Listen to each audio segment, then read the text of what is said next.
BNP, Jamaat, NCP সহ 7 দলের সাথে সংলাপ করেছে নির্বাচন কমিশন। জোটবদ্ধ হলেও নিজ দলের প্রতীকে নির্বাচনের বিধান বাতিল চায় বিভিন্ন দল, আর নির্বাচন বিমুখ ভোটারদের কেন্দ্রে আনতে চায় কমিশন।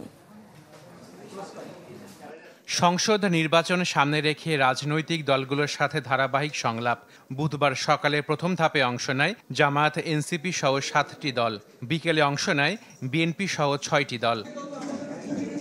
মতবিনিময়ে প্রায় সব দলই নির্বাচন কমিশনের দেয়া আচরণবিধি সংশোধনের দাবি জানায়। এছাড়া ভোট কেন্দ্রে সিসি ক্যামেরা ও গণভোটের জন্য আলাদা বুথ করার দাবি তাদের। আপনারা একবার সাহস করে এই সিদ্ধান্তটা নেন যে রিটার্নিং অফিসার আপনাদের নির্বাচন কমিশন থেকে থাকবে, অ্যাসিস্ট্যান্ট রিটার্নিং অফিসার আপনাদের নির্বাচন কমিশনে ডেডিকেটেড লোকেরা হবে। একটা সিদ্ধান্তের মাধ্যমে বাংলাদেশের রাজনীতিতে গুণগত পরিবর্তন আসবে। লটারির মাধ্যমে ট্রান্সফার করে দেওয়া, যার যেখানে তকদিরে আছে সে চলে যাবে, এটা নিয়ে কোনো কোশ্চেন থাকে না। গণভোটের ব্যাপারে প্রবাসীদের ভোটের তাদের তো ব্যালট আলাদা, সিস্টেম আলাদা। কম শিক্ষিত ভোটারকে এই জুলাই সনদটা কে ম্যাচিউর করবে, কে লার্নেট করবে? বিএনপির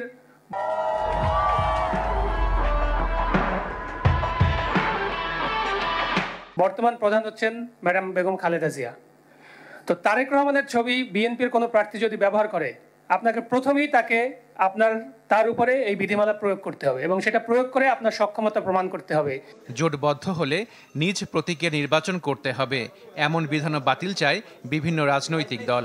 কোন জোট গঠন করে কোন দল যদি মনে করে তারা জোটগত একটা প্রতীকে নির্বাচন করবেন, সেক্ষেত্রে আপনার এটা বাধা রাখাটা আমরা সমীচীন মনে করি না। তো আপনি পিভিসি ব্যবহার করতে দিবেন না, আমরা কিভাবে ব্যানার ফেস্টুন করব? আজকে বাংলাদেশের টেকনাফ থেকে তেঁতুলিয়ার প্রত্যেকটা জায়গায় পিভিসি ব্যানার ফেস্টুন রয়েছে। হঠাৎ করে আপনি বলছেন নির্বাচনের সময় আমি পিভিসি ব্যানার ফেস্টুন করতে পারবো না, তাহলে আমি কিভাবে করব? যারা আওয়ামী লীগের পদধারী নেতা ছিল তারা কোনোভাবেই যাতে নির্বাচনে অংশগ্রহণ করতে না পারে সে বিষয়ে নির্বাচন কমিশনের পক্ষ থেকে স্পষ্ট বক্তব্য প্রদানের আমরা আহ্বান জানাচ্ছি। ভোটারদের ভোট কেন্দ্রে আনতে দলগুলোর সহযোগিতা চান প্রধান নির্বাচন কমিশনার। ভোটাররা একটু ভোট বিমুখ হয়ে গেছিল গত 10-15 বছরে, ভোট কেন্দ্র বিমুখ, আসতে চায় না। চিন্তা করতো যে হয়তো আমি যাওয়ার আগে আমার ভোটটা কেউ না কেউ দিয়ে দিবে। হয়তো আপনারা জাতীয় নেতৃবৃন্দ, পলিটিক্যাল লিডাররা, আপনারা জনগণকে একটু উদ্বুদ্ধকরণে একটা ভূমিকা রাখবেন। আশা করি যাতে মানুষ ভোট কেন্দ্রে আসে। একটি অবাধ সুষ্ঠু নির্বাচন করতে কমিশনের প্রতিজ্ঞাবদ্ধ বলেও জানান সিইসি।